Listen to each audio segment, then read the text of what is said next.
우리 말씀 같이 나누겠습니다. 나눌 말씀은 에베소서 2장 1절부터 10절 말씀입니다. 우리 찾으신 말씀은 에베소서 2장 1절부터 10절입니다. 우리 다 찾으셨으면 다 같이 한 목소리로 2장 1절부터 읽겠습니다. 시작. 그는 허물과 죄로 죽었던 너희를 살리셨도다. 그때 너희는 그 가운데서 행하여 이 세상 풍토를 따르고 공중의 권세 잡은 자를 따랐으니 곧 지금 불순종의 아들들 가운데서 역사하는 영이라. 전에도 우리가 다 그 가운데서 우리 육체의 욕심을 따라 지내며 육체와 마음에 원하는 것을 하여 다른 이들과 같이 본질상 진노의 자녀이었더니 긍휼이 풍성하신 하나님이 우리를 사랑하신 그 큰 사랑을 인하여 허물로 죽은 우리를 그리스도와 함께 살리셨고 너희는 은혜로 구원을 받은 것이라. 또 함께 일으키사 그리스도 예수 안에서 함께 하늘에 앉히시니 이는 그리스도 예수 안에서 우리에게 자비하심으로써 그 은혜의 지극히 풍성함을 오는 여러 세대에 나타내려 하심이라. 너희는 그 은혜에 의하여 믿음으로 말미암아 구원을 받았으니 이것은 너희에게서 난 것이 아니요 하나님의 선물이라. 행위에서 난 것이 아니니 이는 누구든지 자랑하지 못하게 함이라. 우리는 그의 만드신 바라 그리스도 예수 안에서 선한 일을 위하여 지으심을 받은 자니 이 일은 하나님이 전에 예비하사 우리로 그 가운데서 행하게 하려 하심이니라. 아멘. 제가 올해 초부터 에베소서 말씀을 살펴보고 있습니다. 13번 살펴봤는데 1장이 끝났죠.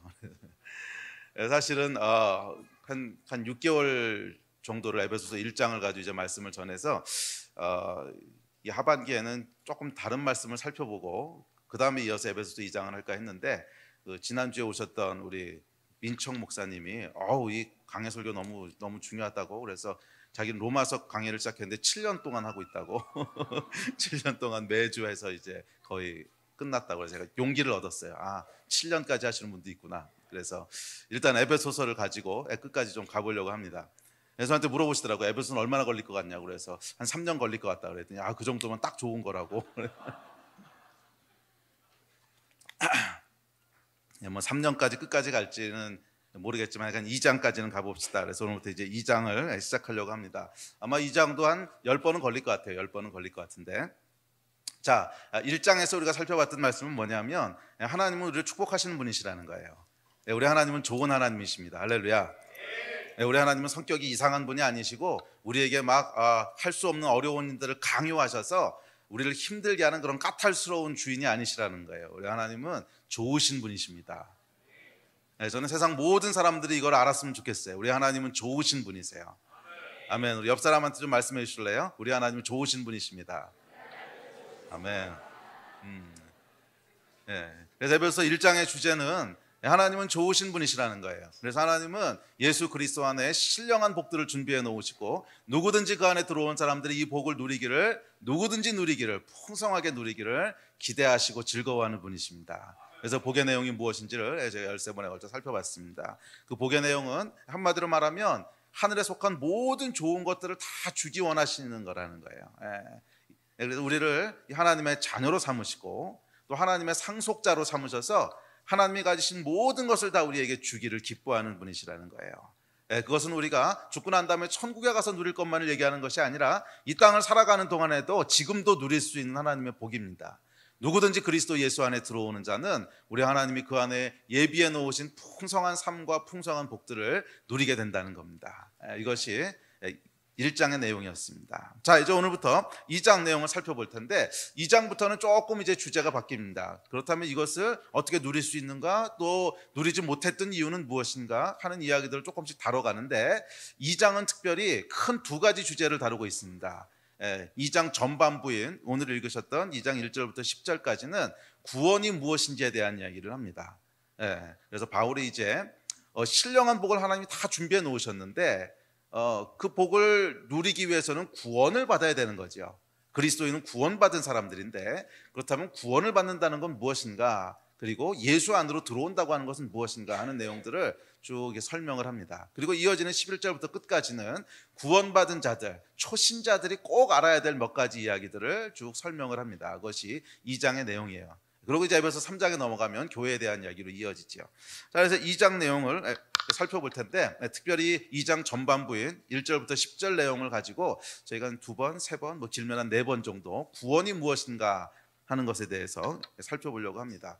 사실 구원이라고 하는 것은 예수 믿고 천당 가십시오. 예, 물론 그것이 구원입니다. 구원이긴 한데 구원은 우리 인간의 삶 전체에 관련된 얘기예요. 그러니까 한두 문장으로 설명할 수 있는 단순한 건 아니라는 거예요. 구원에는 굉장히 풍성한 내용이 있고 다양한 측면들이 있습니다. 구원이라고 하는 것은 우리 삶의 모든 부분들을 다시 새롭게 하는 거예요. 그래서 우리 안에 있는 마음도, 또 우리 안에 있는 태도도, 우리의 성품도, 우리가 맺고 있는 관계도, 더 나아가서 우리의 가정도, 우리가 속해 있는 직장도, 온 세계까지도 새롭게 하는, 그것이 구원이라면 굉장히 크고 방대한 주제 아닙니까? 굉장히 큰 주제이기 때문에 어떤 한 문장만 가지고 너무 도식화하는 것은 구원의 중요한 면들을 잃어버릴 수 있습니다. 그래서 저희가 적어도 구원이 무엇인가에 대해서 한 3번, 4번, 그것도 사실 짧은데 한 3번, 4번 정도에 걸쳐서 구원의 여러 가지 측면들에 대해서 살펴보려고 합니다. 자, 그래서 오늘은 그 중에 첫 세 구절 1, 2, 3절을 살펴볼 거고요. 4절부터 이어지는 구절은 이제 다음 주, 그 다음 주 이어서 살펴볼 겁니다. 그래서 혹시 이 가운데 오늘 설교만 들으시고 목사님 구원은 그래도 은혜로 받는 거 하는 분들은 오늘 본문을 쫙 보세요. 3절까지는 은혜 말씀이 안 나와. 그리고 뒷부분에 은혜가 집중적으로 나오거든. 그 얘기는 2주, 3주 뒤에 은혜에 대한 얘기 집중적으로 할 테니까 미리 그렇게 염려하지 마시고 잘 따라오시기 바랍니다. 그러니까 아까 말씀드렸듯이 구원은 우리의 삶과 우리의 관계 전체를 새롭게 하는 그런 큰 주제에 걸친 것이기 때문에 어떤 한마디로 딱 도식화하려고 하는 위험들을 조금 내려놔야 될 필요가 있어요. 그렇지 않으면 구원의 풍성함들을 누리지 못해요. 아주 도식적인 그냥 한 면만을 누리게 되는 것이죠. 그래서 이 구원의 풍성함들을 누리기 원하신다면 너무 이렇게 도식화시켜서 예수 믿고 은혜로 구원받고 십자가 이런 공식들은 잠깐 내려놓으시고 구원에 대해서 성경이 무엇이라고 얘기하는지를 좀 차근차근 따라가 보는 시간을 가졌으면 좋겠습니다. 자, 준비되셨습니까? 자, 이제 구원에 대한 이야기를 시작해 봅시다. 자, 그리스도인이 된다고 하는 것은 아까도 말씀드렸지만 주일날 교회를 나온다는 이야기는 아닙니다. 교회를 안 나와도 된다는 뜻이 아니고 교회를 나오는 것이 곧 그리스도인이 된다는 뜻은 아니라는 거예요. 그리스도인이 된다고 하는 것은 단순히 주일날 예배를 참석하는 것과는 비교할 수 없는 큰 의미가 있습니다. 큰 의미가 있는데 아주 단순하게 얘기하면 그리스도인이 된다고 하는 것은 하나님이 누구시고 내가 누군지를 아는 것부터 시작합니다. 뭐 하나님이 누구신지 모르고 하나님이 계신 걸 안 믿어. 그러면 그 다음 얘기는 할 필요가 없는 거죠. 그리스도인이 된다고 하는 것은 일단 하나님이 누구신가에 대한 것으로부터 시작하는 거고 그 하나님 앞에서 나는 어떤 존재인가 하는 것부터 시작되는 겁니다. 그리고 그 위에 이제 다른 내용들이 이렇게 세워지고 얹어지긴 하겠지만 가장 기초는 뭐라고요? 하나님은 누구시고 나는 누구인가를 아는 거예요. 그것이 그리스도인의 시작입니다. 그래서 1, 2, 3절을 통해서 하나님은 누구시고 나는 누구냐, 특별히 1, 2, 3절은 나는 누구인가에 대한 이야기로 시작을 해요. 사실 하나님에 대한 얘기는 우리가 지난번까지 살펴봤던 에베소서 1장에서 많이 다루죠. 하나님은 우리를 축복하는 분이시고 좋으신 분이시고 우리를 자녀 삼으신 분이시고 이야기를 많이 다루고 2장에서는 이제 그럼 나는 누군가 하는 것에 조금 더 이제 포커스에서 이야기를 진행합니다. 자, 어찌됐든지 간에 그리스도인이 된다고 하는 것은 하나님이 누구신지 또 내가 누구인지를 아는 것을 시작합니다. 자, 하나님은 누구십니까? 성경은 하나님은 만물을 창조하신 분이시라고 얘기합니다. 우리 두 구절 같이 읽어볼까요? 시작. 태초에 하나님이 천지를 창조하시니라. 만물이 그로 말미암아 지은 바 되었으니 지은 것이 하나도 그가 없이는 된 것이 없느니라. 여러분 너무 잘 아시는 말씀입니다. 성경의 시작. 태초에 하나님이 천지를 창조하시니라. 지은 것이 하나도 그가 없이는 된 것이 없대요. 모든 만물은 하나님께로부터 지음 받았습니다. 뭐 이 말씀에 동의가 되는 분도 있으시고 동의가 안 되는 분도 있으실 거예요. 하나님이 창조했다고 하는 증거가 있습니까? 뭐 아무리 생각해봐도 과학에서 얘기하는 빅뱅을 통해서 이렇게 해서 진화된 것이 나는 더 신빙성이 있는데요. 뭐 그렇게 생각할 수 있습니다. 좋아요. 뭐 그래도 상관은 없습니다. 뭐 상관없다고 하는 게 그걸 안 믿어도 구원받을 수 있다는 뜻은 아닌데 뭐 그렇게 생각할 수 있다는 거예요. 왜냐하면 이거는 논쟁한다고 해결할 수 있는 문제가 아니기 때문에 그래요. 정말 하나님이 계시냐 아니면 안 계시냐, 정말 하나님이 창조하셨냐 아니면 뭐 자연의 어떤 것에 의해서 그냥 우연히 생긴 거냐, 이건 뭐 논쟁한다고 해결될 수 있는 문제가 아닙니다. 그래서 이것이 만약 여러분들이 동의가 안 되신다면 지금 논쟁해봐야 소용이 없습니다. 다른 분들하고 논쟁을 해봐도 별로 소용이 없을 거예요. 왜냐하면 태초에 가본 사람이 아무도 없잖아. 태초에 가보셨어요? 태초에 뭔 일이 있었는지? 우리는 가본 사람도 아무도 없고, 그렇다고 증명할 수 있느냐? 아니요, 증명도 안 돼요. 사실은 증명도 안 돼요. 많은 분들이 뭐 빅뱅이나 가수 빅뱅 말고 우주가 빵 하고 시작했다는 그 빅뱅 티어리 말이에요. 뭐 빅뱅에 의해서 우주가 시작됐고 진화가 어쩌고 됐고, 이거는 과학이라고 생각하고, 창조했다 그러면 이건 신앙이라고 생각을 하는데, 둘 다 여러분 좀 깊게 이쪽에서 하는 얘기들을 들여다 보십시오. 그러면 논쟁해가지고 해결될 수 있는 문제가 아니라고 하는 걸 알게 돼요. 왜냐하면 빅뱅이라고 하는 것도 결국 증명할 수 있는 성질의 건 아니거든요. 결국 어딘가 가보면 가설이 있어요. 결국 어딘가 가설이 있어요. 왜냐하면 가서 본 사람 없잖아. 그래서 뭐 지금 남아있는 우주에 무슨 전파들과 입자들 돌아다니는 거 보고 어쩌고 저쩌고 하니까 아마 이런 증거일 거야. 그래도 그걸 깊게 들어가 보면 거기 보면 빵꾸들이 많아요. 빵꾸들이 많고 어떤 것들은 증명 불가능한 것들도 많아. 그래서 그거는 그냥 합리적으로 가설을 세운 거야. 그렇다면 합리적인 가설 위에 세운 빅뱅 이론이나 창조주가 계셔서 창조주가 모든 것을 디자인하셨다고 하는 가설이나 두 개 논쟁해봐야 해답이 안 나온다는 거예요. 그렇지 않겠어요? 논쟁해봐야 해답이 안 나온다는 거예요. 그래서 뭐 쓸데없는 거 가지고 논쟁하지 마시고요. 안 믿어지면 안 믿어도 괜찮습니다. 그냥 일단 따라오세요. 안 믿어도 일단 교회 나와서요. 하여간 따라오세요. 따라오다 보면 이 논쟁에 의해서가 아니라 다른 경로를 통해서 하나님께서 우리에게 말씀하시는 것들을 분명히 경험하게 될 겁니다. 믿고 따라오세요. 자, 하여간 기독교에서 믿는 하나님은 창조주이십니다. 또 하나님은 어떤 분이십니까? 하나님은 창조주이시면서 동시에 우리를 사랑하는 분이세요. 자, 우리 다음 구절 읽어봅시다. 시작. 하나님이 우리를 사랑하시는 사랑을 우리가 알고 믿었노니 하나님은 사랑이시라. 사랑 안에 거하는 자는 하나님 안에 거하고 하나님도 그의 안에 거하시느니라. 하나님은 창조주이시지만 동시에 사랑이시라는 거예요. 그래서 창조주는 창조주인데 고약한 창조주가 아니라 우리를 사랑하시는 창조주이십니다. 하나님은 창조주는 창조주이신데 냉정한 창조주가 아니라 아주 부드럽고 섬세한, 우리 한 사람 한 사람의 고통과 아픔에 귀 기울이시는 그런 분이세요. 우리 하나님께서는 지금도 여러분 안에 있는 모든 아픔과 고통과 피로들을 아주 섬세하게 들여다보고 계신 분이시라는 거예요. 아멘. 우리 하나님은 사랑이세요. 사랑의 첫 번째 특징은 여러분 관심 아닙니까? 관심. 사랑하면 당연히 관심을 갖는 거죠. 하나님은 여러분에게 관심이 있으시다는 거예요. 이 넓은 우주를 창조해 놓고 냉정하게 뒤에서 이렇게 보고 있으면서 난 할 일 다 했으니까 어떻게 돌아가나 보자, 이런 분이 아니시라는 거예요. 한 사람 한 사람에게 관심이 있으시고, 지금도 관심이 있으시고, 지금도 우리 안에 있는 모든 고통, 필요, 아픔들을 들여다보는 분이세요. 이분이 우리 하나님이십니다. 셋째, 또 하나님은 어떤 분이십니까? 하나님은 우리가 멸망하지 않고 구원에 이르기를 원하는 분이세요. 다음 구절, 아마 성경에서 가장 유명한 구절 같은데, 시작.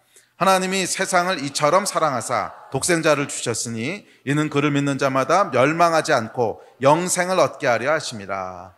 우리 하나님은 한 사람도 지옥에 가기를 원치 않으십니다. 아멘. 우리 하나님은 한 사람도 지옥에 가기를 원치 않으십니다. 아멘. 하나님은 모든 사람의 구원에 이르기를 원하세요. 모든 사람들이 영원한 생명을 누리기를 원하세요. 그것이 우리 하나님이세요. 그래서 이 그리스도인이 된다고 하는 것은 이 하나님이 누구신지를 아는 것에서부터 시작됩니다. 오늘은 간단하게 정리하긴 했지만 하여간 적어도 이 세 가지 사실을 우리가 알고 동의하는 거예요. 하나님은 창조주이시고 우리를 사랑하는 분이시고 우리를 구원하는 분이시라는 거예요. 이 말씀에 여러분 동의하십니까? 그럼 여러분 절반은 그리스도인이 된 거야. 이거 아직 동의 안 하십니까? 그러면 아직 그리스도인은 아니신 거예요. 그냥 자기가 어디 있는지는 잘 알아야지. 교회 나온다고 그리스도인은 아니고, 이게 동의가 안 됐으면 아직 그리스도인은 아니에요. 그렇지만 괜찮습니다. 뭐 그거 가지고 논쟁해서 따지려 그러지 마세요. 뭐 하나님 보이지 않는 분인데 어떻게 증명하겠고 어떻게 논쟁해가지고 이걸 알겠어요. 그냥 안 믿어지면 안 믿어지는 대로 진도를 쭉 나가십시오. 뒤에 가보면 또 알게 되는 은혜가 있어요. 자, 둘째, 이 하나님이 누구신지를 아는 것이 전부가 아니고 half라 그랬죠. 절반이라 그랬죠. 두 번째 파트가 있습니다. 그것은 내가 누구인지를 아는 것입니다. 자, 에베소서 2장 1절부터 10절까지는 10절까지 다는 아닌데 거기 한 절반 정도는 내가 누구인가에 포커스하고 있습니다. 그렇다면 나는 어떤 존재인가? 나는 누구인가? 근데 이 부분은 참 중요합니다. 왜냐하면 하나님이 누구신지에 대한 확신, 이건 없을 수도 있습니다. 뭐 우리가 태초에 가본 것도 아니고 보이지 않는 하나님인데 어떡하겠어요. 그렇지만 내가 누구인지는 알 수 있잖아요. 그것도 뭐 쉬운 일은 아니지만 내가 누구인지는 내 안을 들여다보면 되잖아. 뭐가 있는지.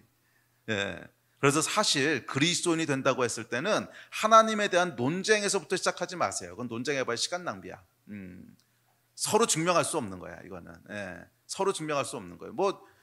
뭐 진화론도 여러분 끝까지 밀어붙이면 다 말이 되고요. 창조론도 끝까지 밀어붙이면 다 말이 돼요. 그러니까 예를 들어서 이 창조론에 대해서 여러분들 질문하시는 거 있습니다. 지구의 나이가 얼마나 됩니까? 그럼 창조론에서 얘기하는 지구의 나이는 생각보다 훨씬 짧어. 그러면 아니 어떻게 이렇게 짧은데 근데 방사선 동위원소 해보면 뭐 이제 몇십억 년 나오는데요. 그럼 여러분 창조론을 끝까지 밀어붙이면 어떻게 대답할 수 있는지 아십니까? 하나님이 아담을 만드실 때 응애하고 태어나게 하셨습니까? 어른을 만드셨습니까?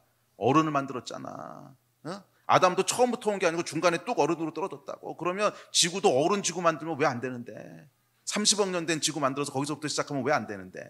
그러니까 창조론이든 진화론이든 여러분 끝까지 들어가면요 사실은 증명할 수 없어요. 양쪽 다. 그래서 이거 논쟁해보면 그냥 복잡해지기만 하지. 논쟁에서 끝날 거면 지금까지 논쟁하고 있겠냐고. 그 수많은 과학자들이 지금까지 논쟁하고 있겠냐고. 논쟁에서 해결될 수 있는 문제가 아니에요. 그래서 그것에 대해서 만약 의심이 있으시다면 그냥 내려놓으세요. 그거는. 그런데 이거는 기억하세요. 내가 누군지는 알 수 있어. 하나님이 누구신지는 오케이. 뭐 이제 모를 수도 있어. 창조인지 빅뱅인지 오케이 모를 수 있어. 그렇지만 내가 누구인지는 들여다보라고. 내 안에 뭐가 있는지. 내가 어떻게 살고 있는지 찬찬히 관찰해 보라고. 그럼 볼 수 있잖아. 여기서부터 시작하셔야 돼요. 여기서부터 시작하셔야 돼요. 내가 누구인지부터 시작하신 여러분 되시기를 주의 이름으로 축복합니다. 자, 그러다 보면 결국 하나님이 누구신지까지 가게 돼 있어요. 왜냐하면 인간 안에는 하나님의 형상들과 흔적들이 있기 때문에 그래요. 전 이거 확신해요. 내가 누군지를 깊게 들여다보고 내 삶에 대한 것들을 조금 더 객관적으로 관찰하기 시작하면 결국 하나님에게 다다를 수밖에 없게 돼요. 자, 내가 누구입니까? 오늘 성경에 보면 내가 누구인지에 대해서 이렇게 얘기합니다. 자, 같이 읽읍시다. 시작. 그는 허물과 죄로 죽었던 너희를 살리셨도다. 전에도 우리가 다 그 가운데서 우리 육체의 욕심을 따라 지내며 육체와 마음에 원하는 것을 하여 다른 이들과 같이 본질상 진노의 자녀였더니. 성경은 여러분 인간에 대해서 여러분에 대해서 명확하게 선포하는데 그건 뭐냐면 여러분은 인간은 허물과 죄로 죽었던 존재라는 거예요. 죽은 존재라는 거예요. 허물과 죄로 죽은 존재라는 거예요. 본질상 진노의 자녀라는 거예요. 이 말 뜻이 무엇인지 간에 하여간 명확한 뜻은 인간의 삶에는 뭔가 문제가 있다는 거예요. 그게 성경이 선포하는 이야기입니다. 인간의 삶에는 뭔가 문제가 있다는 거예요. 뭐 하나님이 어떤 분이신지 잘 모르겠다고요? 오케이. 뭐 빅뱅인지 창조인지 모르겠다고? 오케이. 그런데 그러면 여러분의 삶은 어떠세요? 여러분의 삶은 안녕하십니까? 안녕이라고 하는 것은 모든 것이 평안하고 잘 되고 기대한 대로 흘러간다는 뜻인데 하나님이 어떤 분이신지 모르겠어요? 오케이. 빅뱅인지 창조인지 모르겠어요? 오케이. 좋아요 다. 근데 빅뱅인지 창조인지 하나님인지 뭔지 이건 전부 다 때려치고 여러분의 삶은 오늘 안녕하십니까? 여러분의 삶은 만족스러우십니까? 좀 더 구체적으로 결혼하신 분들 여러분의 결혼 생활은 결혼하기 전에 기대했던 그것처럼 만족스러우십니까? 여러분의 자녀들은 어떠세요? 만족스러우십니까? 기대했던 것처럼 잘 자라주던가요? 특별히 중학생 자녀들을 둔 부모님들 안녕하십니까? 또 여러분의 현재는 어떠세요? 과거에 여러분이 기대했던 그 모습입니까?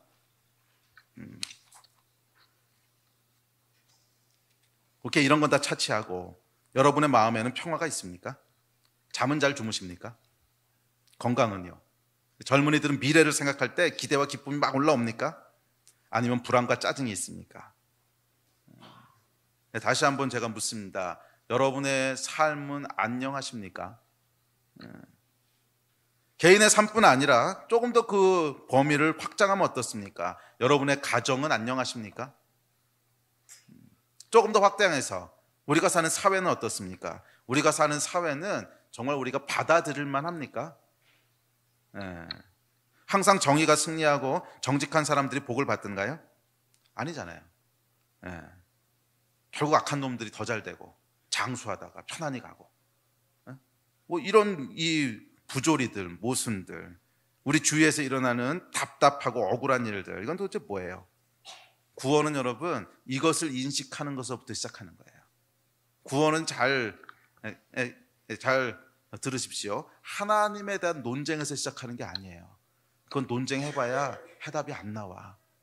구원은 나에 대한 것부터 시작하는 거야. 내 인생은 안녕하냐고. 내 인생은 안녕하냐고. 성경이 선포합니다. 너희는 허물과 죄로 죽었던 자고 본질상 진노의 자녀라는 거예요. 그것은 하나님께서 막 진노하신다는 뜻이 아니고 인간의 삶에는 문제가 있다는 거예요. 뭔가 하나님이 기뻐하시지 않는 뭐가 있다는 거예요. 인간의 삶에. 공의로우시고 좋으시고 선하시고 사랑이신 완전하신 하나님 입장에서 봤을 때 인간의 삶은 뭔가 완전하지 못한 게 있다는 거야. 그게 성경이 이야기하는 저와 여러분의 모습입니다. 동의하십니까? 이걸 동의하지 않는다면 여러분의 나이는 3살 미만이라고 봐야 돼요. 내 삶은 다 완벽해. 이거는 3살 미만도 요즘은 다 알 거예요. 저희 큰애가 승범이구나. 승범이가 옛날 미국에서 자랐는데, 어렸을 때 미국에 있었는데 4살 땐가 3살 땐가 뭔가 하다가 일이 잘못됐어요. 그래가지고 제가 이제 걔를 위로하려고, 아우 승범아 어떡하냐, 일이 꼬였다 그랬더니 Dad, it's okay. Life is not always perfect. 이러는 거예요. 그냥 3살 땐가 4살 땐가였는데 한 3, 4살만 되면 알아요. Life is not always perfect. 인생은 항상 완벽한 게 아니야. 뭔가 문제가 있어. 그죠? 만약 이거를 동의 안 하신다면 그러면 더 이상 할 얘기 없는 것 같아요. 그냥 평안하게 사십시오.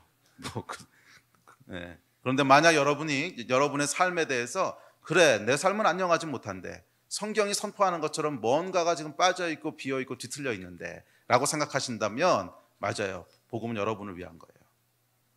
그렇다면 복음은 여러분을 위한 거예요. 자, 그렇다면 왜 이런 일이 생겼을까요? 의문이 들지 않으세요? 분명히 하나님은 사랑이시고 그 하나님 우리를 창조하셨다는데, 근데 지금의 우리의 모습을 보면 사랑이시고 완전하신 분, 그리고 우리의 지금 완전하지 못한 인생, 뭔가 안 맞잖아. 그분이 만드셨다며. 왜 이런 일이 벌어졌을까요? 이유는 분명합니다. 창조하시고 지금 사이에 뭔가 일어났다는 거야. 뭔가 사건이 있었다는 거야. 그것이 바로 선악과 사건입니다.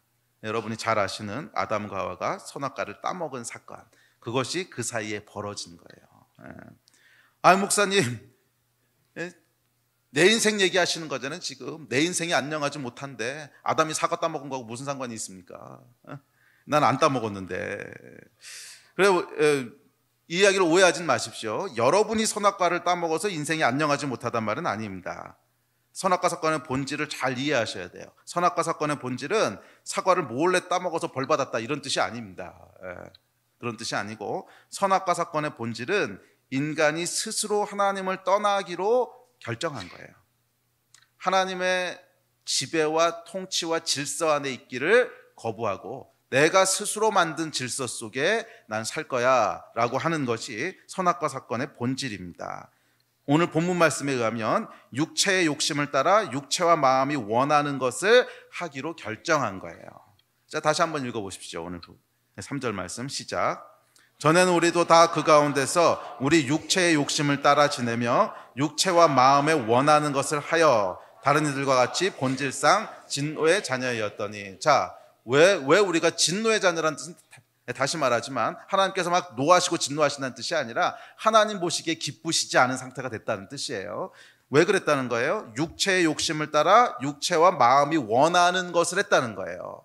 하나님이 만들어 놓으신 질서가 아니라 육체와 마음, 내 마음이 원하는 대로 그 질서 속에서 살겠다고 선택했다는 거예요. 오케이, 선악과는 따먹지 않았다는 거 제가 동의하겠어요. 여러분이 뭐 따먹은 거 아니니까. 그렇지만 이거는 우리도 하고 있었던 거잖아. 안 그러세요? 이거는 우리도 하고 있었던 거잖아. 저도 여러분도 우리가 예수 그리스도 안에 들어와서 하나님을 만나 거듭나기 전까지 내가 원하는 거 하면서 살았던 거 아니야. 내가 원하는 대로 삶 살았던 거 아니야. 내가 원하는 것을 이루기 위해서 살았던 거 아니야. 이건 하셨잖아요. 이게 선악과의 본질이라는 거예요. 자, 그런데 여러분, 육체의 욕심을 따라 육체와 마음이 원하는 대로 사는 것이 왜 우리 인생을 안녕하지 못하게 할까요? 그것은 앞서 말씀드렸지만 우리에게 창조주가 계시기 때문에 그래요. 창조주가 만들어 놓으신 질서를 떠나면 우리 인생이 고통스러워지는 거야. 제가 옛날에도 몇 번 말씀을 드렸는데, 예화를 들었는데 오늘 다시 한번 예화를 들지요.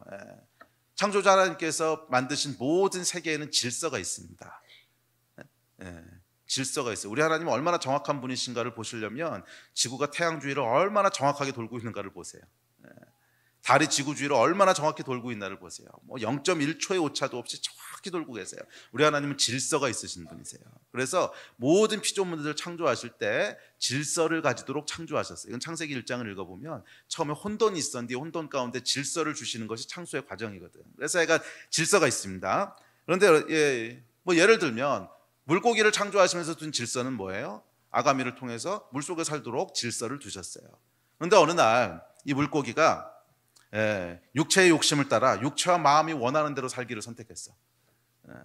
나는 왜 맨날 물속에만 있어야 되냐? 난 한라산도 한번 가보고 싶고 그 맛있다는 제주도 삼겹살도 먹어보고 싶은데 왜 나는 맨날 물속에만 있어야 되냐? 그래서 이 물고기가 육체의 욕심을 따라 육체와 마음이 원하는 것을 선택했어요. 그래서 물 밖으로 나왔습니다. 그럼 어떻게 될까요? 처음에 잠깐은 행복할 수 있어요. 이런 세상이 있었네. 전혀 몰랐던 것이 보이네. 막 행복할 수 있지만 시간이 지나면 어떻게 될까요? 점점점 괴로워지기 시작할 겁니다. 왜? 물고기는 물속에서 살도록 지음받았거든. 그게 창조주의 질서거든. 그런데 이 질서를 깨면 어떻게 되는 거예요? 잠깐은 흥미롭고 잠깐은 말초적인 자극이 있을지 몰라도 결국 어생이 힘들어지는 거야. 결국 어생이 힘들어지는 거예요. 왜 그런 거예요? 창조주의 질서를 깬 거죠. 자, 이것이 여러분 우리 인간에 대한 정확한 진단입니다. 하나님께서 창조하시면서 정하신 질서가 있다는 거예요.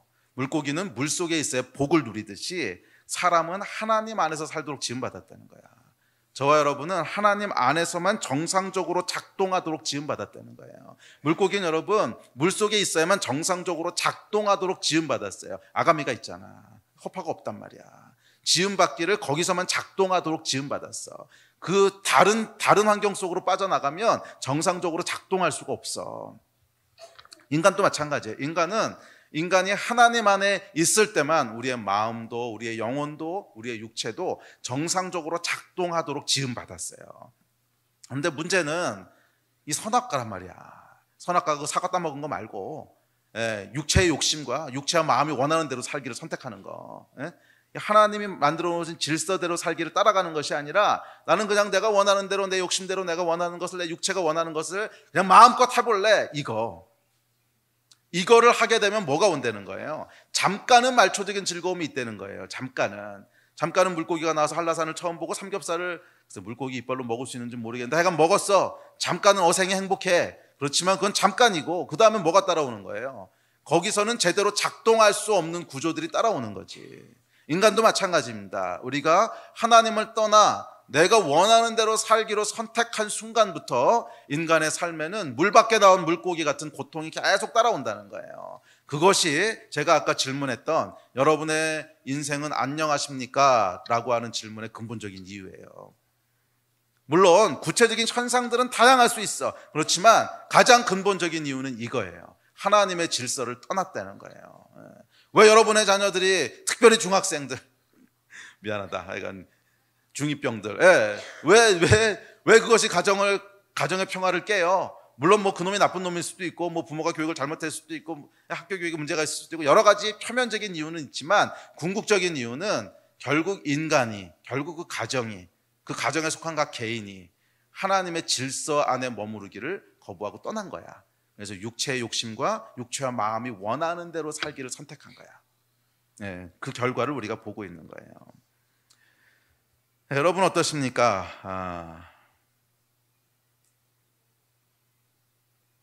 안녕하십니까? 모든 삶이 여러분 안녕하십니까? 아니면 여러분의 인생이 안녕하지 못하고 혹시 표류하고 있지는 않습니까? 구원은 여러분 여기서부터 시작하는 거예요. 하나님의 질서 안에 거하는 것도 반대로 물 밖으로 나가는 것도 모두 여러분의 선택입니다. 선악과의 본질은 뭐냐면 하나님께서 우리에게 이것을 선택할 수 있는 자유의지를 주셨다는 거예요. 하나님의 질서 안에 머무를지 아니면 그 밖으로 나갈지 이 선택권을 주신 게 그게 뭐예요? 선악과예요. 이 선택은 여러분 아무에게나 주시지 않았습니다. 물고기나 새한테 이런 선택을 주신 적이 없어요.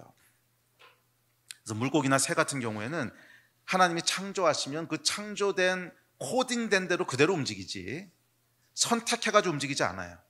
물고기는 물속에 살도록 했으면, 그러니까 아까 제가 이제 물고기가 어생이 괴로워진 그 물고기는 사람의 빗대서 얘기하는 거지, 물고기가 고의적으로 물 밖으로 나오는 거 본 적은 없습니다. 그렇지 않으세요? 물고기가 물 밖에 경치 구경하겠다고 고의적으로 물 밖으로 나오는 걸 본 적은 없어. 걔는 그냥 그렇게 살도록 코딩돼 있기 때문에 선택의 여지가 없어요. 그래서 모든 만물은 그냥 하나님이 창조하신 대로 그 질서 안에 강압적으로 머물러 있을 수밖에 없어요. 강압적이라는 표현은 조금 거시기 한데 약간 비자발적으로 머물러 있게 돼. 근데 인간에게는 전혀 다른 대우를 하셨어요. 인간에게는 선악과를 주시면서 선택할 수 있는 자유의지를 주셨어요. 네가 하나님의 질서 안에 머무를지 질서 밖으로 나갈지는 네가 스스로 결정할 수 있어. 내가 그 자유를 줘. 이 자유를 우리에게 주셨다는 거예요. 왜냐하면 인간은 하나님의 형상을 따라 지음받은 영적인 존재이기 때문에 그래요. 저급한 존재가 아니라는 거야. 물고기나 개나 고양이하고는 차원이 다른 존재라는 거야. 하나님께서 당신과의 교제를 위해서, 저희가 이제 다음 주부터 금요일날 요한일서 강해를 시작할 텐데 기대하십시오. 요한일서 강해의 핵심은 코이노니아, 펠로우십이거든. 하나님과의 펠로우십을 위해서 우리를 지으셨다는 거예요. 사귐을 위해서. 그럼 여러분, 하나님과 사귀고 교제하려면 적어도 수준이 어느 정도 돼야 되는 거야? 하나님과 비슷한 수준이 돼야지 교제할 수 있는 거예요. 그렇지 않아요? 수준 차가 너무 나면 교제가 안 돼요. 뭐 사람하고 강아지 정도는 그래도 어느 정도 이 교감이 되지만 바퀴벌레하고 혹시 교제해 보신 분이 있으세요? 이건 차이가 너무 많이 나니까 이제 펠로우십이 안 되는 거잖아. 무슨 말귀를 알아듣기를 하나, 먹을 걸 계속 준다고 해서 고마워하기를 하나, 얘하고는 교제가 안 돼. 이 차이가 너무 나. 그래서 하나님과 펠로우십하기 위해서는 비슷한 수준의 존재가 돼야 돼요. 그래서 하나님께서 우리를 영적인 존재로 만드셨어요. 영적인 존재라고 하는 의미는 선택할 수 있는 존재라는 뜻이에요. 이거 설명하려면 너무 길어져서 다음 기회로 넘기겠지만, 영적인 존재라고 하는 것은 우리에게 귀신 같은 호호하는 게 보이지 않는 영이 있다는 뜻이 아니고, 영적인 존재라고 하는 것은 선택할 수 있는 존재라는 거야. 잘 기억하세요. 영적인 것과 선택은 긴밀하게 연결돼 있어요. 그 이야기 오늘 결론인데, 영적인 것과 선택은 긴밀하게 연결돼 있어요. 영적인 존재라고 하는 것은 스스로 선택할 수 있는 존재라는 뜻이에요. 그래서 하나님이, 영이신 하나님이 자기를 뭐라 그러셨냐면 스스로 있는 자라고 그러셨어요. 누구에 의해서 강압적으로 조종당하는 자가 아니라 스스로의 의지에 의해서 선택하는 자라는 거야. 이게 영적이라고 하는 것의 의미예요. 여러분은 영적인 존재입니다. 왜냐하면 스스로 선택할 수 있기 때문에 그래요. 그리고 스스로 선택할 수 있다고 하는 것은 그 선택에 대한 책임을 스스로 진다는 뜻이에요. 그런 수준으로 대우해 주신다는 거야. 와, 좋으면서도 부담되죠. 차라리 물고기 수준으로 만들어 주셨다면 그럼 그걸 원하시면 할 수 없는데, 해가 하나님께서는 우리를 그 수준으로 만드시지 않으셨어요. 할렐루야. 자, 그러면 여러분 기억하십시오. 하나님께서 우리를 만드실 때 두 가지를 하셨는데, 영적인 존재, 그 코에 생기를 불어넣으셨다, 이렇게 이제 창세기에 기록되어 있는데 그 원어에 보면 그 코에 하나님의 영을 불어넣으셨다 이런 뜻이거든요. 우리 안에 하나님의 영을 불어넣으셔서 영적인 존재가 되게 하셨고 선택을 할 수 있게 하셨어요. 자유의지를 주셨어요. 이 두 개는 동전의 양면 같은 거야. 선택을 할 수 있게 하셨어. 자, 영과 선택에 대한 얘기는 이제 조금 더 뒤로 가서 얘기합시다. 2절로 넘어갑시다. 자, 2절 같이 보겠습니다. 시작. 그때 너희는 그 가운데서 행하여 이 세상 풍조를 따르고 공중의 권세 잡은 자를 따랐으니 곧 지금 불순종의 아들들 가운데서 역사하는 영이라. 자, 구원에 대해서 우리가 이해해야 될 두 번째 중요한 진리가 있는데 그것은 뭐냐면 보이는 세계가 전부가 아니라는 거예요. 영적인 세계가 있다는 거예요. 아멘? 보이는 게 전부가 아니라는 거예요. 보이지 않는 영적인 세계가 있다는 거예요. 공중의 권세 잡은 자, 불순종의 아들 가운데 역사하는 영이 있다는 거야. 보이지 않지만 분명히 존재하는 영적인 것이 있습니다. 이 성경은 이야기하기를 하나님께서는 보이는 세계만 만드신 것이 아니라 보이지 않는 세계, 영적인 세계도 창조하셨다고 말씀하세요. 자, 다음 구절 봅시다. 시작. 우리가 주목하는 것은 보이는 것이 아니요 보이지 않는 것이니 보이는 것은 잠깐이요 보이지 않는 것은 영원함이라. 만물이 그에게서 창조되되 하늘과 땅에서 보이는 것들과 보이지 않는 것들과 혹은 왕권들이나 주권들이나 통치자들이나 권세들이나 만물이 다 그로 말미암고 그를 위하여 창조되었고. 성경은 분명히 보이는 것, 보이지 않는 것, 보이는 것이라고 하는 건 지금 우리가 보고 있는 물질적인 세계. 근데 그게 전부가 아니라 보이지 않는 세계가 있다는 거예요. 하나님께서 두 세계를 창조하셨다는 거예요. 여러분은 보이지 않는 세계, 영적인 세계를 믿으십니까? 이거 믿으셔야 됩니다. 적어도 여러분 그리스도인이라면 영적인 세계를 인식하고 믿으셔야 돼요. 왜냐하면 우리의 인생이 어떻게 되는가를 결정하는 것은 결국 영적인 세계에서 일어나기 때문에 그래요. 결국 여러분이 어떤 인생을 살게 될 건가는 영적인 것에서 결정되기 때문에 그래요. 이 영적인 세계를 인정하는 것이 기독교 신앙의 기초고 시작입니다. 만약 보이는 세계가 전부라면 그럼 하나님은 어디 계신 거야? 보이는 세계가 전부라면 하나님은 어디 계신 거야? 근데 스스로를 그리스도인이라고 부르는 분들 중에서도 이런 분들이 정말 있어요. 그러니까 제가 만나본 중에 나 하나님은 믿습니다. 그렇지만 영적인 세계 이건 안 믿어. 이거는 자기도 무슨 말을 하고 있는지를 모르는 거야. 이게 앞뒤가 안 맞아. 영적인 세계는 안 믿어. 하나님 믿어 하나님은 믿어. 근데 영적인 세계는 안 믿어. 그러면 하나님은 어디 계시냐고. 뭐 시계 속에 들어와 계셔? 뭐 어디 계시냐고. 보이는 세계 아무리 샅샅이 뒤져봐라 하나님이 계신가? 없잖아요. 성경은 뭐라 그래요? 자, 시작. 하나님은 영이시니 그러셨거든. 왜 하나님이 보이지 않으시냐고? 보이지 않는 세계에 계신 분이시라는 거야. 보이는 세계가 전부라면 보이지 않는 세계에 계신 하나님은 존재하지 않는다는 뜻이야. 그러니까 내가 만약에 나는 하나님은 믿지만 영적인 세계는 안 믿어. 그럼 그 하나님은 내가 만들어낸 하나님이라는 뜻이지. 안 그래? 어디 계시냐고 하나님이. 둘 다 부인하든지 둘 다 믿든지 좀 합리적으로 얘기합시다. 둘 다 부인하든지 둘 다 믿든지. 그러니까 영적인 세계가 없다라고 얘기한다면 하나님도 없다라고 얘기해야 되는 거지. 보이는 물질 세계가 전부다.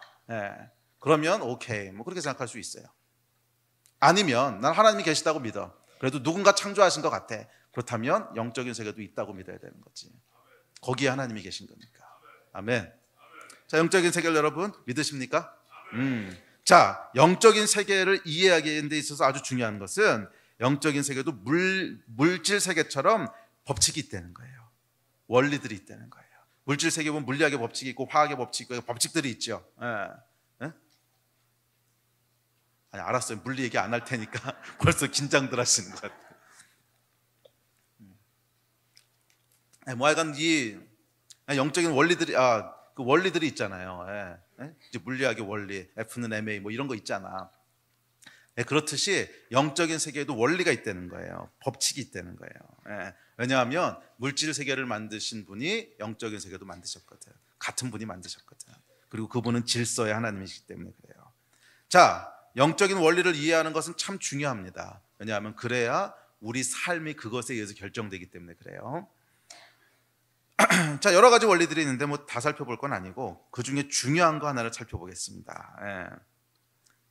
중요한 원리 중에 하나는 영적인 세계는 보이는 세계와 연결되어 있다는 거예요. 그래서 영적인 세계에서 뭐가 일어나면 보이는 세계에서도 거기에 해당하는 뭔가 변화가 일어난다는 거예요. 그게 중요한 원리 중에 하나예요. 자, 인간은 여러분, 근데 이걸 어떻게 알 수 있냐면 영적인 세계에 계신 하나님께서 빛이 있으라 그랬더니 물질 세계에 빛이 생겨버렸어. 영적인 세계에서 뭔가 일어나니까 물질 세계에도 뭔가 일어난 거지. 영적인 세계에서 뭔가 일어나면 거기서만 뺑뺑뺑 돌고 물질 세계는 분리되어 있는 게 아니고 영적인 세계에서 빛이 있으라 그랬더니 빛이 생겼단 말이야. 또 오늘 본문에도 보시면 불순종의 아들들 가운데 역사하는 영, 공중의 권세 잡은 자, 뭐 이런 얘기를 쓰잖아요. 그게 뭐야? 내 삶에 영향을 미치고 있다는 거잖아 지금. 걔는 분명히 영적인 세계에 있는 어떤 존재인 것 같은데 얘가 물질 세계에 우리에게 영향을 미치고 있다는 뜻이거든. 그러니까 성경이 얘기하는 영적인 원리는 영적인 세계와 물질 세계는 연결돼 있어요. 영향을 주고받는다는 거야. 아시겠습니까? 자, 앞서 얘기했듯이 더구나 인간은 영적인 존재예요. 그래서 영적인 세계에도 물질적인 세계에도 두 세계에 동시에 속한 존재야. 근데 이건 복잡한 얘기니까 이 이야기는 내가 나중에 궁금하면 제 옛날 설교 찾아보세요. 자, 그래서 인간의 삶은 말이에요, 영적인 존재이기에 반드시 영적인 것의 지배를, 영향을 받게 돼 있어요. 잘 기억하십시오, 여러분. 여러분의 인생이 안녕하지 않고 제가 물어봤는데 그 안녕하냐 안녕하지 못하냐 하는 것은 표면적인 이유는 뭐 수십 가지가 있을 수 있어. 그렇지만 근본적인 이유가 있어요. 이 근본을 잡지 못하면 표면적인 이유는 아무리 해결해봐야 결국 해결이 안 돼. 근본적인 이유는 영적인 이유가 있다는 거예요. 근본적인 것은 영적인 이유가 있다는 거예요. 어떤 영적인 이유냐면 인간에게는 하나님께서 선택권을 주셨어. 무슨 선택권을 주셨냐면 내가 반드시 인간은 어떤 영적인 영향권 아래에 머물도록 지음받았는데, 왜냐하면 영이기 때문에 하나님, 성령님의 다스리심 아래 거할 건가, 그 영향을 받을 건가, 아니면 불순종의 아들들 가운데 역사하는 영이라고 묘사되어 있죠. 이것은 하나님을 떠나서 하나님을 거역하는 영들이 있다는 거예요.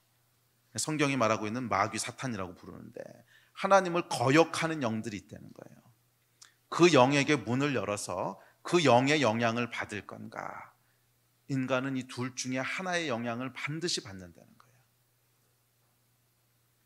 성령의 영향을 받을 것인가, 아니면 불순종의 아들들 가운데 역사하는 영의 영향을 받을 것인가, 둘 중 하나는 반드시 받는다는 거예요. 오해는 하지 마십시오. 인간이 불순종의 아들들의 영의 지배 아래 있다 하는 것이 무슨 영화 엑소시스트에 나오는 막 귀신 들려서 와 이렇게 살아간다는 뜻은 아니에요. 그런 뜻은 아닌데 그 영향력을 계속 받는 걸 얘기하네요. 그래서 우리 마음과 우리 영이 계속 그 영의 영향을 받아. 그러다 보면 삶이 그 방향으로 끌려가게 된다는 거예요. 인간의 눈에 보이는 우리의 인생, 눈에 보이는 저와 여러분의 삶은 그냥 독립적으로 움직여지는 게 아니야. 그 위에 영이 있단 말이에요. 영이. 우리 안에 영이 있어. 하나님이 영을 부으셨어. 그리고 그 영은 어떤 영인가의 지배 또는 영향을 받아서 움직이기에 디자인되어 있어요. 그래서 우리의 영의 가장 기본적인 기능은 사귐이에요. 사귐. 하나님과 소통할 수 있는 기능이에요. 하나님과 사귈 수 있는 기능이야. 즉 영적인 세계와 소통할 수 있는 기능이 우리에게 있다는 거야. 그런데 이 기능을 가지고 누구와 사귀는가, 누구와 펠로우십 하는가 하는 것을 선택을 통해서 결정한다는 거예요. 이게 이제 요한일서에도 계속 다시 나올 텐데 오늘 다 이해가 안 되시면 금요 예배 나오세요. 근데 우리 안에 이 영은, 우리 안에 있는 영은 영적인 존재들과 커뮤니케이트 할 수 있는, 펠로우십 할 수 있는 기능을 하나님 만들어 넣으셨어요. 그리고 그 영이 어떤 상태냐에 따라서 우리의 삶이 그렇게 움직여지도록 디자인하셨단 말이야. 자, 이것은 여러분 우리 마음과 육체의 관계를 생각하시면 잘 할 수 있습니다. 우리 마음이 어떤 마음을 가지고 어떤 원리를 가지고 움직이느냐에 따라서 몸은 그것에 따라서 움직이는 거죠. 내 마음이 돈가스를 좋아해. 그럼 내 몸은 계속 돈가스를 먹는 거야. 그렇죠? 내 마음이 축구를 좋아해. 그럼 내 몸이 계속 축구를 하든지 축구를 보는 거야. 그러니까 우리 몸이라고 하는 것은 그냥 영혼 없이 그냥 지가 그냥 혼자서 움직이는 좀비가 아니잖아. 우리의 몸이라고 하는 것은 마음의 지배를 받아서 움직이는 거죠. 그리고 이 마음은 무엇에 의해서 결정되냐면 내 마음이 계속 어떤 정보들과 이렇게 커뮤니케이션 하면서 마음이 결정되는 거예요. 옛말에 친구 따라 강남 간다 뭐 이런 말이 있죠. 그러니까 내 안에 누구랑 교제하고 어떤 정보들을 계속 보고 이 마음이 커뮤니케이션 하는 게 있잖아. 맨날 인터넷에서 보는 정보들, 그러니까 자동차 좋아하는 사람은 맨날 자동차 정보 보고 있고, 축구 좋아하는 사람 맨날 축구 보고 있고, 축구 좋아하다 보니까 축구 좋아하는 애들하고 사귀면서 계속 얘기하고 축구하고, 이런 팔로우십을 통해서 우리 마음이 계속 영향을 받는 거잖아. 그리고 그 마음에 의해서 몸이 움직여가지요. 똑같다는 거예요. 우리 마음 위에 영이 있다는 거야. 영이 있어서, 영은 보이지 않는 세계에 있기 때문에 죄와 허물 때문에 우리가 죽어서 그 영을 인식을 잘 못해요. 그런데 영이 있다는 거예요. 그리고 그 영에 의해서 우리 마음에 의해서 몸이 움직여지듯이 영에 의해서 마음이 영향을 받는다는 거야. 움직여진다는 거야. 그리고 이 영은 무엇에 의해서 결정되냐면 누구랑 커뮤니케이션 하고 있느냐에 의해서 영향을 받는다는 거야. 우리의 영이 하나님과 계속 사귐 가운데 있을 때는 하나님으로부터 영향을 받게 되고 그것이 내 마음과 생각을 다스리고 우리 인생을 결정하는 거예요. 그런데 내 영이 계속 어두움의 영하고만 그냥 소통하고 있어. 뭐 나는 모르지만 하나님을 떠나면 내가 여기 있는 거야 그냥. 불순종의 아들들 가운데 역사하는 영이 있다고. 그것하고 계속 그것하고 펠로우십하고 교제하고 이러고 있으면 결국 내 영이 그것에 영향을 받고 그것이 내 마음을 지배하고 내 마음에서 인생이 만들어진단 말이에요. 이것이 하나님이 디자인하신 원리입니다.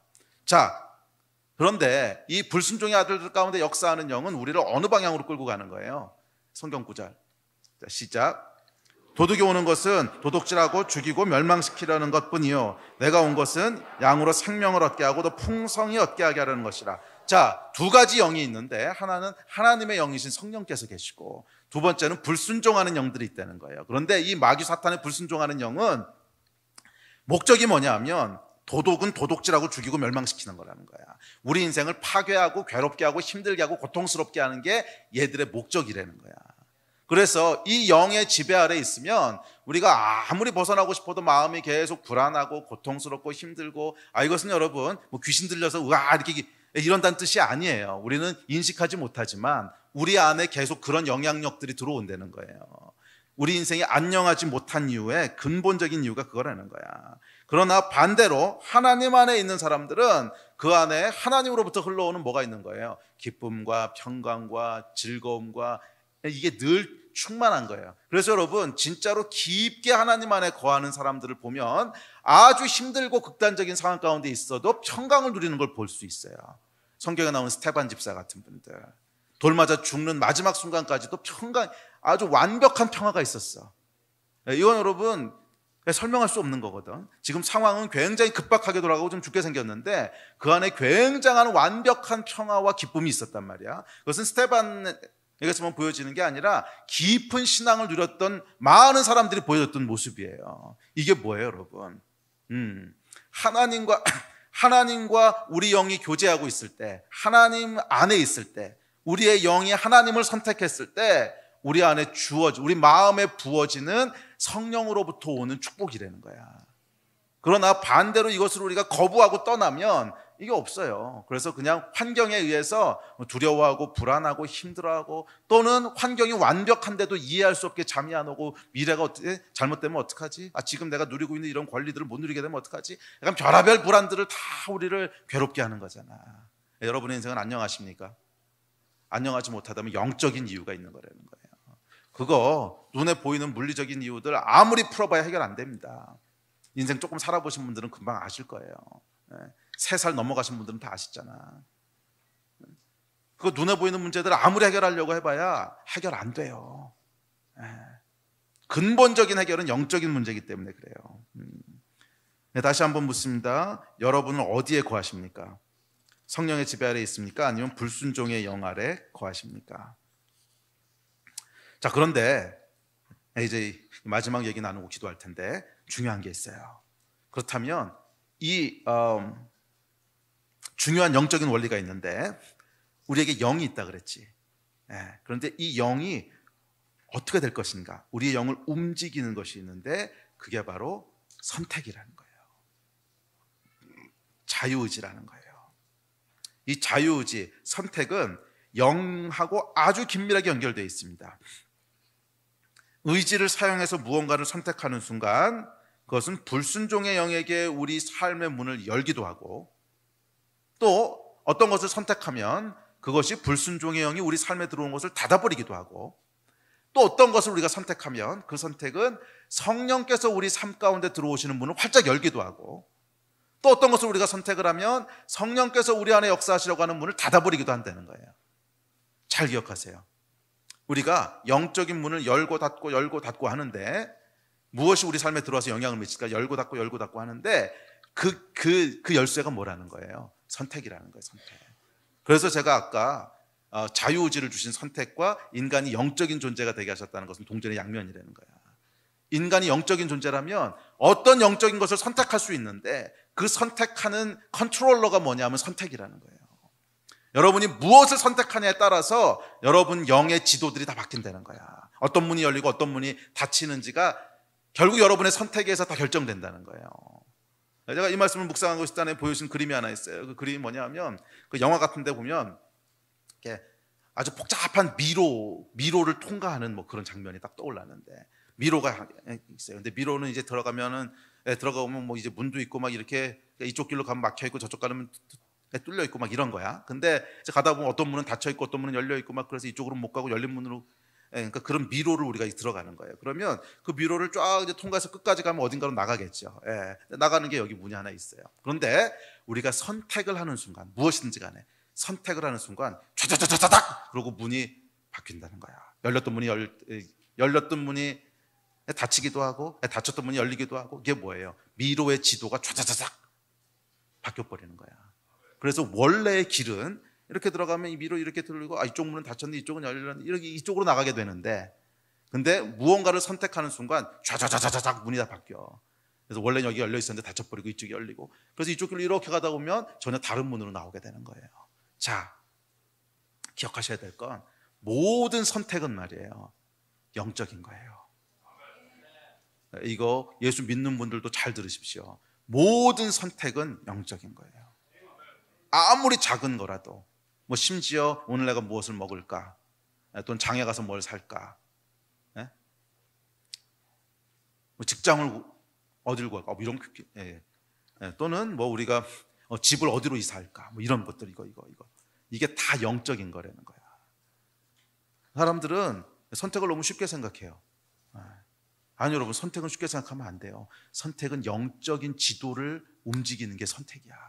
영적인 지도를 바꿔버리는 거야. 그래서 우리가 뭔가를 선택하는 순간, 오늘 내가 돈가스를 선택을 했어.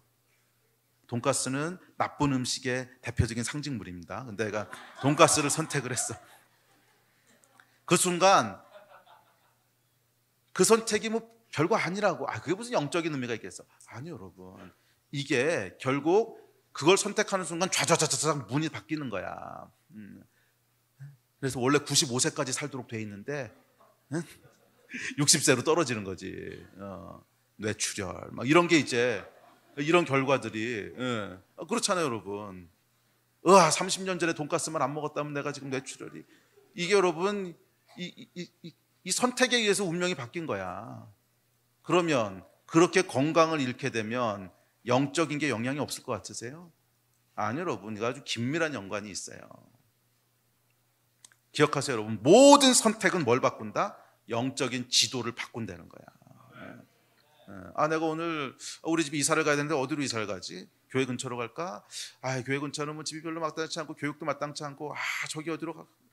대치동으로 갈까? 하여간 선택을 했어.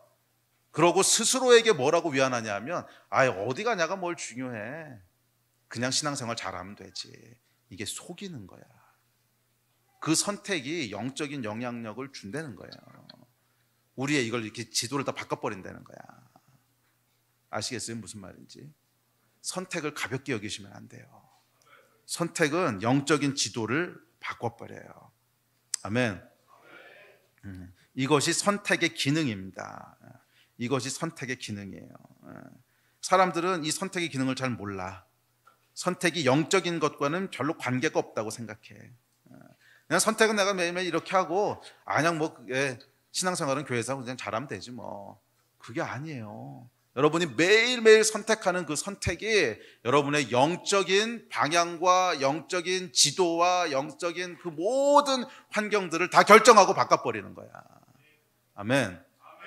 하나님께서 우리에게 선악과를 주시고 자유롭게 선택할 수 있는 기능을 인간에게 부여하셨을 때 그 기능은 뭐냐 하면 우리의 영적인 운명을 컨트롤하는 컨트롤러라는 거예요. 특별히 내가 하는 어떤 선택들은 반드시 두 개 중에 하나의 일을 해요. 문을 여는데 성령의 문을 열 것인가, 성령께서 내 삶 가운데로 들어올 수 있는 문을 열 것인가, 아니면 불순종의 아들들 가운데 역사하는 영을 향해서 문을 열 것인가. 선택은 반드시 둘 중 하나를 한다는 거야. 중요하면 중요할수록 훨씬 더 크게 문을 여는 거예요. 중요한 선택일수록.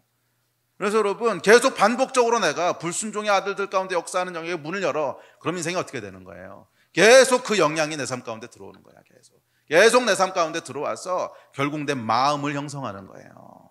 내 마음을 안녕하지 못하게 하고, 내 마음을 계속 원망 가운데 있게 하고, 내 마음을 계속 분노 가운데 있게 하고, 내 마음을 계속 거짓말 가운데 있게 하고. 그러면 어떻게 되는 거예요? 결국 그 인생이 글로 가는 거야.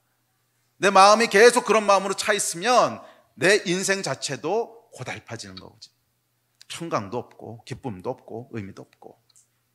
우리가 선택해야 될 것은 뭐예요? 계속 반복적으로 성령을 향해서 문을 열어야 되는 거야. 계속 반복적으로 하나님을 향해서 문을 여는 선택들을 해야 되는 거예요. 내 안에 들어오십시오. 성령님 내 삶에 들어오십시오. 나에게 하나님의 마음을 부어주십시오. 나에게 하나님의 복을 부어주시고 하나님의 다스리심과 질서를 계속 나한테 부어주십시오. 이 문을 열 때 우리 마음 가운데 뭐가 들어와요? 하나님의 기쁨과 평강과 그다음에 그 온유함과 거룩함과 이 영향이 계속 들어오고 인생이 그렇게 펼쳐져 나가는 거예요. 아멘. 자, 이제 말씀 마무리합시다. 예배팀 나오십시오. 네. 성경은 이렇게 얘기합니다. 우리 마지막 구절 띄워주실래요? 시작. 사람이 마음으로 믿어 의에 이르고 입으로 시인하여 구원에 이르느니라. 누구든지 주의 이름을 부르는 자는 구원을 받으리라. 자, 이 말씀을 볼 때 아마 이렇게 생각하시는 분들 분명히 있을 거예요. 뭐 교회를 안 다녔던 분은 모르겠지만 어렸을 때 뭐 모태신앙으로 자랐다든지 교회에 대한 경험이 조금 있으신 분들은 누구든지 주의 이름을 부르는 자는 구원을 얻으리라. 구원이 그렇게 쉬워요? 주의 이름을 부른다. 이렇게 예수님 불렀어. 또는 예수님 하나님이십니다. 뭐 이렇게 불렀어. 달라진 게 아무것도 없잖아. 예수님하고 부르면 여러분의 손이 황금으로 바뀌어요? 예수님 당신이 하나님이십니다. 그러면 갑자기 주변에 무슨 변화가 일어나요? 에이, 그거 뭐 그냥 입으로 한번 말한 거는 그냥 그때 가서 그때 뭐 분위기하고 기분에 휩쓸려서 그냥 한 얘기지. 그게 무슨 뭐. 이건 여러분 영적인 원리를 몰라서 하는 얘기야. 보이는 세계에서는 주의 이름을 부르는 것이 당장 눈에 보이는 어떤 변화는 일으키지 않을 수 있어요. 그렇지만 모든 선택은 뭐를 일으킨다고? 영적인 지도를 바꾼단 말이야. 이 선택들 중에 가장 중요한 선택이 뭐예요? 하나님이 약속하셨어.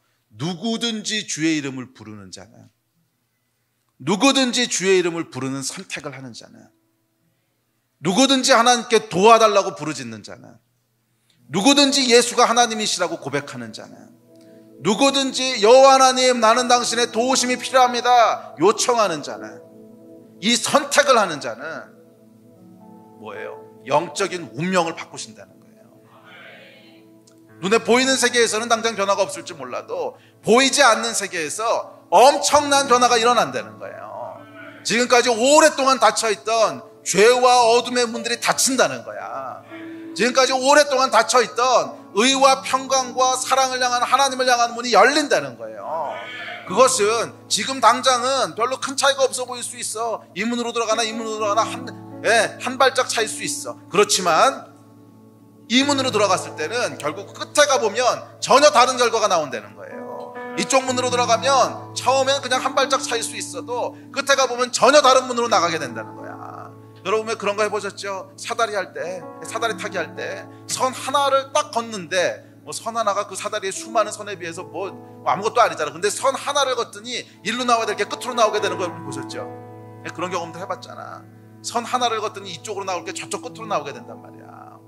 이게 영적인 원리라는 거예요. 우리가 오늘 무엇을 선택하는가, 오늘 무엇을 선택하는가, 그 선택은 물질적인 세계에서는, 눈에 보이는 세계에서는 아주 작은 선택, 그게 무슨 변화를 일으키겠어? 그까지 말 한마디 한 게 무슨 의미가 있겠어? 눈에 보이는 세계에서는 우스워 보일 수 있고, 무슨 말한다고 해서 물리적인 변화가 일어나는 것도 아니고, 말한다고 해서 하늘에서 황금이 떨어지는 것도 아니고, 그까지 게 무슨, 이건 여러분 우리의 눈이 죽어 있는 거야. 영적인 세계를 못 보고 있는 거예요. 맞아, 보이는 세계에서는 큰 변화 없을 수 있어. 그렇지만 이걸 선택하는 순간 보이지 않는 영적인 세계에서는 오랫동안 닫혀있던 문이 열린다는 거예요. 오랫동안 열려있던 문이 닫힌다는 거예요. 우리 인생을 안녕하지 못하게 했던 죄와 저주의 문을 닫아버린다는 거야. 우리 인생을 안녕하지 못하게 했던 그 축복의 문들을 다시 연다는 거예요. 이것이 여러분 선택이에요. 선택은 여러분 어떤 물질 세계에서만 영향을 미치는 게 아니야. 선택의 진짜 기능은 영적인 문을 열고 닫는 거예요. 선악과의 선택이 영원한 하나님과의 동행하는 천국이냐, 영원한 저주의 지옥이냐를 결정하는 그 선택이었듯이, 자유의지를 주셔서 선택하라고 하셨을 때는 생각해봐요 여러분. 그까지 사과 하나 따먹는 게 영원한 천국과 영원한 지옥을 가를 만한 거라고 생각이 돼? 물질적인 기준만 놓고 보면 사과 먹은 게 그렇게 기분 나빠? 2개 줄게, 갚으면 될 거 아니야. 쉽게 생각할 수 있지만 영적인 건 그런 게 아니라는 거야. 그걸 따먹는, 우리가 보기에는 별거 아닌 것 같아 보이는 이 선택이 영원한 아담과 하와의 운명 뿐만 아니라 영원한 인류의 운명을 완전히 바꿔버렸잖아. 이게 여러분 영적인 컨트롤러라는 거예요. 자, 우리 기도합시다. 자리에서 좀 일어나십시오. 오늘 여러분 잘 들으십시오. 오늘 여러분 잘 들으십시오. 오늘 여러분의 인생의 분기점이 될 수 있어요. 오늘이 여러분 인생의 분기점이 될 수 있어. 안녕하지 못했다면 그 인생이 안녕하게 되는 분기점이 될 수 있어. 물론 그것이 물질 세계에서 한꺼번에 변화가 일어나는 거 아닐 수 있어요. 그렇지만 오늘 여러분이 했던 그 작은 선택 하나, 별거 아닌 것 같아 보이는 선택 하나, 아니 그까지 뭐 사과 하나 따먹는 거 그게 무슨 그렇게 큰 문제일까? 아니 그까지 주여 이름 한번 부르는 거 그게 무슨 그렇게 큰 선택일까? 아니요 여러분, 그 작아 보이는 선택이 여러분의 미래를 결정할 거예요. 영원한 미래를 결정할 거예요. 오늘 여러분 쉽게 생각하지 마십시오. 쉽게 생각하지 마십시오. 진짜로 여러분의 미래가 결정된다는 거예요. 진짜로 여러분의 미래가 결정된다는 거예요. 영적인 세계를 믿으시다면 여러분 이 말씀을 믿으셔야 돼요. 누구든지 주의 이름을 부르는 자는 구원을 얻으리라 하셨어요. 자, 오늘 우리가 함께 좀 기도할 텐데, 기도할 때 이 말씀대로 여러분 말씀대로 의지해서 선택하면서 좀 기도해 봅시다. 이 가운데 혹시 아직 예수를 모르시는 분이 있다면 오늘 이렇게 선택하십시오. 내가 예수의 이름을 부릅니다. 누구든지 예수의 이름을 부르면 구원받는다고 하셨사오니 오늘 구원해 주십시오. 내가 선택합니다. 내가 오늘 구원의 문을 엽니다. 불순종의 아들들 가운데 역사했던 문들을 닫습니다. 오늘 구원의 문을 엽니다. 하나님을 향하여 문을 엽니다. 내 인생에 오셔서 주인이 되어 주십시오. 하나님의 질서 안으로 들어가기를 원합니다. 다시 내 인생을 다스려 주십시오. 물론 그것이 눈에 보이는 당장의 변화 안 일으킬 수도 있어. 하지만 말씀에 순종해서, 이게 하나님의 질서에 들어가는 시작 아니겠어요? 하나님의 말씀에 순종해서 그 선택을 한번 해보십시오. 우리의 미래를 결정할 거예요. 이미 믿으시는 분들이 있다면 우리 하나님께서 주시는 감동대로 선택하십시오. 선택하세요. 선택하는 기도를 하세요. 내가 이것을 잡습니다. 내가 이것을 닫고 이쪽을 엽니다. 선택하세요. 그것이 우리의 미래를 결정할 거예요. 우리 같이 합심해서 한 2, 3분 정도만 같이 기도합시다. 주님, 이 시간 저희가 다시 주님 앞에 기도